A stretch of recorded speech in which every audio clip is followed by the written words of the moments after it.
పూజారిని మనం వెటకారం చేస్తాం, దూషిస్తాం, ఎక్కిరిస్తున్నాం.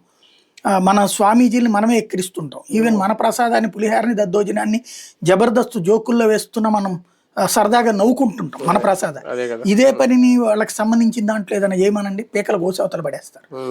వాళ్ళని ఆ విధంగా పెద్దన్న పాత్రలకి, పెద్దవాళ్ళకి గౌరవం ఇవ్వడం అనేది వాళ్ళ మతంలో కంటిన్యూగా నడుస్తుంది.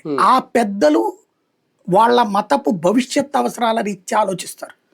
వాళ్ళు కేటీఆర్కి ఏం శత్రువు కాదు, కేసీఆర్కి ఏం ద్వేషం కాదు. కానీ బీజేపీని తట్టుకోవాలంటే దేశవ్యాప్త లెక్కల్లో ఇతనే కరెక్టు, కాంగ్రెసే కరెక్ట్, రాహుల్ గాంధీనే కరెక్ట్ అని వాళ్ళు భావిస్తున్నారు. కాబట్టి వాళ్ళకి సపోర్ట్ చేస్తున్నారు.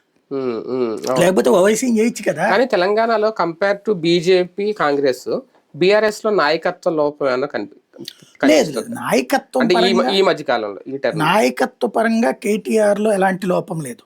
అతను పవర్ఫుల్, సబ్జెక్ట్ ఉంది, పని చేశాడు. కాకపోతే ఏకైక సమస్య ఏంటంటే ఓటమి తర్వాత 10 సంవత్సరాల అధికారం వలన వచ్చేటటువంటి ఒక గ్యాప్. ఏంటది? కార్యకర్తల్లో వచ్చే అసంతృప్తి, పబ్లిక్ లో వచ్చే అసంతృప్తి. దానికి తోడు గెలిచిన నుంచి కార్పెట్ బాంబింగ్ చేసేస్తున్నాడు రేవంత్ ఇతని మీద. ఇతనికి మైండ్ ప్రశాంతంగా ఉండని ఎట్లా, ఒక వ్యూహం అనేటప్పుడు మైండ్ పీస్ఫుల్ గా ఉండాలి, ఇతనికి అట్లాగా ఉండని ఎట్లా. రెండవది ఏంటంటే ఇతనిలో ఒక ఈగో యాటిట్యూడ్ ఉంది. తను ఇప్పుడు